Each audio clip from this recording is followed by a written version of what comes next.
ಎರಡನೇ ಅಧ್ಯಾಯದ 26ನೇ ಶ್ಲೋಕ.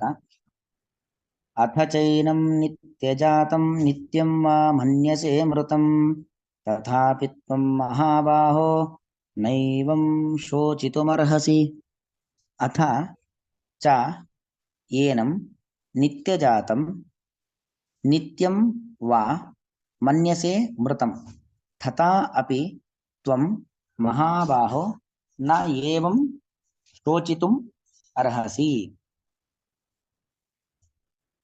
ಇನ್ನು ಆತ್ಮಕ್ಕೆ ಸಾವಿಲ್ಲ ಅಲ್ವಾ, ಅದು ಗೊತ್ತಾಯ್ತು. ದೇಹ ಅದು ಶಾಶ್ವತವಾದದ್ದಲ್ಲ. ಹಾಗಾಗಿ ಹುಟ್ಟು ಸಾವುಗಳು ಅದು ಕೇವಲ ಆತ್ಮನಿಗೂ ಅಲ್ಲ, ಕೇವಲ ದೇಹಕ್ಕೂ ಅಲ್ಲ. ಆತ್ಮನ ಸಂಬಂಧ ಇರುವಂತ ದೇಹ ಅಲ್ವಾ. ಒಬ್ಬ ವ್ಯಕ್ತಿ ಹುಟ್ಟೋದು ಅಂದ್ರೇನು? ದೇಹದ ಮೂಲಕವಾಗಿ ಹುಟ್ಟೋದು. ಒಬ್ಬ ಸಾಯೋದು ಅಂದ್ರೇನು? ದೇಹದಿಂದ ವಿಯೋಗವಾಗೋದು, ಸಪರೇಟ್ ಆಗುವಂಥದ್ದು. ವಿಯೋಗ ಅಂದ್ರೆ ಸಪರೇಟ್, ಇದಾಗುವಂಥದ್ದು.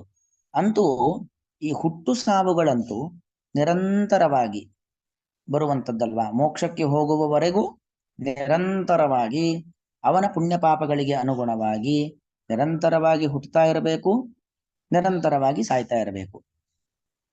ಅಲ್ಲಿಗೆ ಈಗ ಭೀಷ್ಮ, ದ್ರೋಣ ಇವರೆಲ್ಲ ನಮ್ಮ ಕಣ್ಣ ಮುಂದೆ ಇದ್ದಾರೆ. ಆದ್ರೆ ನಾವೀಗ ಬಾಣಪ್ರಯೋಗ ಮಾಡಿದ್ವಿ, ಯುದ್ಧದಲ್ಲಿ ಅವರ ವಿರುದ್ಧವಾಗಿ ನಿಂತ್ವಿ ಅಂತ ಆದ್ರೆ ಅವ್ರು ಸಾಯ್ತಾರೆ, ಅಥವಾ ನಾವೇ ಸಾಯ್ಬೋದು. ಅಂತೂ ಯಾರೋ ಒಬ್ಬರ ಸಾವು ಖಚಿತವಾಗಿರುವಂಥದ್ದು. ಅಂತೂ ಸಾಯ್ತಾರೆ. ಅಲ್ಲಿಗೆ ಸಾಯ್ತಾರೆ, ಸಾಯೋದು ಅದೊಂದು ಗ್ಯಾರಂಟಿ ಅಲ್ವಾ, ಅದ್ರ ಬಗ್ಗೆ ಮಾತಿಲ್ಲ. ಅಂತೂ ಸಾಯೋದು, ಆ ಸತ್ತ ಮೇಲೆ ಅವರ ಪುಣ್ಯ ಪಾಪಕ್ಕನುಗುಣವಾಗಿ ಹುಟ್ಟೋದು ಅದು ನಿತ್ಯ. ನಿತ್ಯವಾದದ್ದರಿ, ನಿತ್ಯ ಅಂದ್ರೆ ನಿಯತ, ಅದು ಹಾಗೇ ಆಗತ್ತೆ. ನಾನು ಅವನು ಸಾಯಬಾರದು ಅಂದ ಕೂಡ್ಲೆ ಅಂತ ಅಂದುಕೊಂಡು ಕೂಡ್ಲೆ ಸಾಯದೆ ಇರೋದಿಲ್ಲ. ಅಥವಾ ಈಗ ರಣರಂಗದಲ್ಲಿ ಮರಣವನ್ನ ಹೊಂದಿದಂತ ವ್ಯಕ್ತಿ ಅವನು ವೀರ ಸ್ವರ್ಗವನ್ನ ಸೇರ್ತಾನೆ, ಅಲ್ಲೇ ಎದ್ದು ಬಿಡ್ಲಿ, ಮತ್ತವನು ಹುಟ್ಟೋದು ಬೇಡ ಅಂದ ಕೂಡ್ಲೆ ಹುಟ್ಟದೆ ಇರೋದೂ ಇಲ್ಲ. ನಾನು ಅಂದಕೊಂಡ ಕೂಡಲೇ ಒಬ್ಬ ವ್ಯಕ್ತಿ ಮರಣ ಹೊಂದದೇ ಇರಲಿಕ್ಕೂ ಸಾಧ್ಯವಿಲ್ಲ. ಅಥವಾ ನಾನು ಅಂದುಕೊಂಡೆ ಅಂದ ಮಾತ್ರಕ್ಕೆ ವೀರ ಮರಣವನ್ನ ಹೊಂದಿದಂತ ವ್ಯಕ್ತಿ ಸ್ವರ್ಗಕ್ಕೆ ಹೋಗಿ ಅಲ್ಲಿಂದ ಕೆಳಗೆ ಬರದೇ ಇರಲಿಕ್ಕೂ ಆಗೋದಿಲ್ಲ, ಮತ್ತು ಹುಟ್ಟಲೇಬೇಕಾಗತ್ತೆ. ಹಾಗಾಗಿ ಈ ಹುಟ್ಟು ಸಾವು ಅನ್ನೋದು ನಿತ್ಯ. ನಿತ್ಯ ಅಂದ್ರೆ ನಿಯತ, ಅದು ಬರಲೇಬೇಕು. ಮೋಕ್ಷಕ್ಕೆ ಹೋಗ್ಲಿಕ್ಕೆ ಬೇಕಾಗಿರುವಂತ ಪುಣ್ಯ ಸಂಪಾದನೆ ಮಾಡುವವರೆಗೂ ಒಬ್ಬ ಸಾತ್ವಿಕ ಜೀವಿ ಹುಟ್ಟುತ್ತಾ ಇರಬೇಕು, ಸಾಯ್ತಾ ಇರಬೇಕು. ಅಂಧತಮಸ್ಸಿಗೆ ಹೋಗ್ಲಿಕ್ಕೆ ಬೇಕಾದಷ್ಟು ಪಾಪವನ್ನು ತುಂಬಿಸಿಕೊಳ್ಳುವವರೆಗೂ ಒಬ್ಬ ರಾಜಸ ತಾಮಸ ಜೀವಿ ಅವನು ಮತ್ತೆ ಹುಟ್ಟುತ್ತಾ ಇರಬೇಕು, ಸಾಯ್ತಾ ಇರಬೇಕು ಅಲ್ವಾ.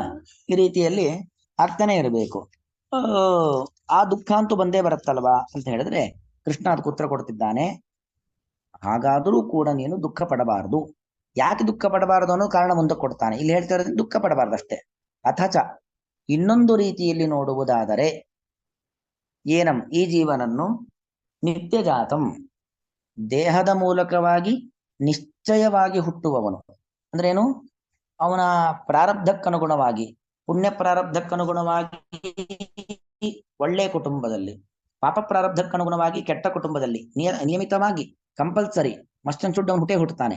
ನಿತ್ಯ ಜಾತಂ ಅಂದರೆ ದೇಹದ ಮೂಲಕವಾಗಿ ನಿಶ್ಚಯವಾಗಿ ಹುಟ್ಟುವವನೆಂದು, ವಾ ಅಥವಾ ನಿತ್ಯಂ ನಿಶ್ಚಿತವಾಗಿ, ಮೃತಂ ಸಾಯುವವನೆಂದು ಮನ್ಯಸೆ ತಿಳಿಯುವವನಾದರೆ, ತಥಾಪಿ ಹಾಗಿದ್ದರೂ ಕೂಡ ದೇಹದ ಮೂಲಕವಾಗಿ ನಿತ್ಯವಾಗಿ ಹುಟ್ಟುತ್ತಾನೆ, ದೇಹದ ಮೂಲಕವಾಗಿ ದೇಹ ವಿಯೋಗದ ಮೂಲಕವಾಗಿ ಸಾಯ್ತಾನೆ ಅನ್ನೋದನ್ನು ನೀನು ತಿಳ್ಕೊಂಡ್ರೂ ಕೂಡ, ಮಹಾಬಾಹೋ ಸಂಬೋಧನೆ ಅದು ಅರ್ಜುನನಿಗೆ.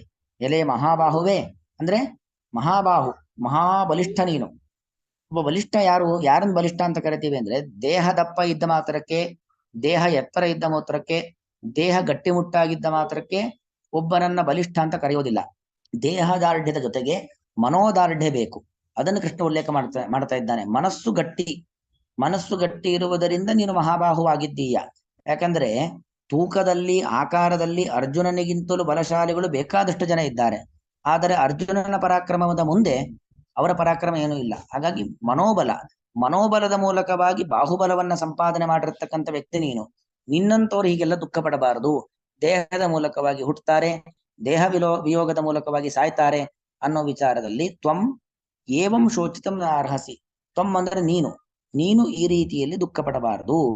ಅಂದ್ರೇನು, ಇದ್ಯಾವುದು ಆತ್ಮನ ಬಗ್ಗೆ, ಆತ್ಮನಿಗಿಂತಲೂ ಬೇರೆಯಾಗಿರುವಂತಹ ಪರಮಾತ್ಮನ ಬಗ್ಗೆ, ಈ ಆತ್ಮ ಮತ್ತು ಪರಮಾತ್ಮನಿಗಿಂತಲೂ ಬೇರೆಯದ್ದೇ ಆಗಿರತಕ್ಕಂಥ ಪಾಂಚಭೌತಿಕ ಪ್ರಪಂಚ, ಆ ಪಾಂಚಭೌತಿಕ ಪ್ರಪಂಚದಲ್ಲಿ ಇರುವಂತ ನಮ್ಮ ಪಾಂಚಭೌತಿಕವಾದ ದೇಹ, ಅವುಗಳ ಹುಟ್ಟು ಸಾವು, ಇದರ ಬಗ್ಗೆ ತಿಳುವಳಿಕೆ ಇರತಕ್ಕಂಥ ನೀನಲ್ವಾ. ತ್ವಂ ಏವಂ ಶೋಚಿತಂ ಅರ್ಹಸಿ. ಬೇರೆ ಯಾರು ಗೊತ್ತಿಲ್ಲದೆ ಇರತಕ್ಕಂಥ ವ್ಯಕ್ತಿ ದುಃಖ ಪಡ್ಲಿ, ಆದರೆ ಎಲ್ಲವನ್ನೂ ತಿಳಿದುಕೊಂಡಂತ ನೀನು ಈ ರೀತಿಯಲ್ಲಿ ದುಃಖ ಪಡಬಾರದು. ಯಾಕೆ ದುಃಖ ಪಡಬಾರದು ಅಂತ ಇಲ್ಲಿ ಕಾರಣ ಹೇಳಿಲ್ಲ, ದುಃಖ ಪಡಬಾರದು ಅಂತ ಅಷ್ಟೇ ಹೇಳ್ತಿದ್ದಾನೆ. ಯಾಕೆ ದುಃಖ ಪಡಬಾರದು ಅದು ಮುಂದಕ್ಕೆ ಮುಂದಿನ ಶ್ಲೋಕದಲ್ಲಿ ಗೊತ್ತಾಗುತ್ತೆ, ಪ್ರಸಿದ್ಧವಾದ ಶ್ಲೋಕ. ಇಲ್ಲಿ ಹೇಳುವಂಥದ್ದು ನೀನು ದುಃಖವನ್ನ ಪಡಬಾರದು ಅಂತ ಅಷ್ಟು ಹೇಳ್ತಿದ್ದಾನೆ. ಅನ್ವಯ ಅರ್ಥ ನೋಡ್ಕೊಳ್ಳಿ. ಅಥಚ ಇನ್ನೊಂದು ರೀತಿಯಲ್ಲಿ ನೋಡುವುದಾದರೆ, ಏನಂ ಈ ಜೀವನನ್ನು ನಿತ್ಯ ಜಾತಂ, ನಿತ್ಯ ಅಂದ್ರೆ ನಿಯಮೇನ, ನಿಶ್ಚಿತವಾಗಿ ದೇಹದ ಮೂಲಕವಾಗಿ ನಿಶ್ಚಿತವಾಗಿ ಹುಟ್ಟುವವನೆಂದು, ವಾ ಮತ್ತು ಅಥವಾ ನಿತ್ಯಂ ನಿಶ್ಚಿತವಾಗಿ ಮೃತಂ ಸಾಯುವವನೆಂದು ಮನ್ಯಸೆ ತಿಳಿಯುವವನಾದರೆ, ಮಹಾಬಾಹೋ ಎಲೈ ಮಹಾಬಲಶಾಲಿಯೇ, ಮನೋಬಲ ಮತ್ತು ಬಾಹುಬಲವನ್ನು ಹೊಂದಿದಂತ ವ್ಯಕ್ತಿಯೇ, ತಥಾಪಿ ಹಾಗಿದ್ದರೂ ಕೂಡ ತ್ವಂ ನೀನು ಏವಂ ಈ ರೀತಿಯಾಗಿ ಶೋಚಿತಂ ದುಃಖವನ್ನು ಪಡಲು ನಾ ಅರ್ಹಸಿ ಯೋಗ್ಯನಾದ ವ್ಯಕ್ತಿಯಲ್ಲ. ಅಂದ್ರೆ ಇಂತಹ ದುಃಖ ನಿನ್ನಂತವನಿಗೆ ಯೋಗ್ಯನಾದದ್ದಲ್ಲ. ಯಾರೊಬ್ಬ ತುಂಬಾ ಉತ್ತಮನಾದ ವ್ಯಕ್ತಿ, ಅವನು ಏನೋ ಸಣ್ಣ ತಪ್ಪು ಮಾಡದ, ಅಥವಾ ಏನೋ ಒಂದು ತುಂಬಾ ಚಿಕ್ಕ ಕ್ಷುಲ್ಲಕವಾದ ಆಲೋಚನೆಗೆ ಒಳಗಾಗಿ ಬಹಳ ದುಃಖಿಸ್ತಾ ಇದ್ದಾನೆ ಅಂದ್ರೆ ನೀನು ಈ ತರ ದುಃಖಿಸ್ತಾ ಇರೋದ? ಇಂಥ ಒಂದು ಗಟ್ಟಿಮುಟ್ಟಾದ ವ್ಯಕ್ತಿ ನೀನು, ನಿನ್ನ ಮನೋಬಲ ಎಷ್ಟು ದೊಡ್ಡದು. ಯಾರೋ ಒಬ್ಬ ಸಾಮಾನ್ಯ ವ್ಯಕ್ತಿ ದುಃಖ ಪಟ್ಟರೆ ಒಂದು ಲೆಕ್ಕಪ್ಪ, ನೀನ್ ಹೋಗಿ ಹೋಗಿ ನಿನ್ನಂತ ಒಂದು ಗಟ್ಟಿಗ ಈ ತರ ದುಃಖ ಪಡೋದು ಸರಿನಾ ಇದು ಅಂತ ನಾವು ಹೇಳ್ತೀವೋ ಇಲ್ವಾ? ಆ ಅಭಿಪ್ರಾಯದಲ್ಲಿ ಕೃಷ್ಣ ಇಲ್ಲಿ ಹೇಳ್ತಕ್ಕಂಥ ಮಾತು, ಅಥ ಚೈನಂ ನಿತ್ಯಜಾತಂ ನಿತ್ಯಂ ಮಾ ಮನ್ಯಸೆ ಮೃತಂ ತಥಾಪಿ ತ್ವಂ ಮಹಾಬಾಹೋ ನೈವಂ ಶೋಚಿತುಮರ್ಹಸಿ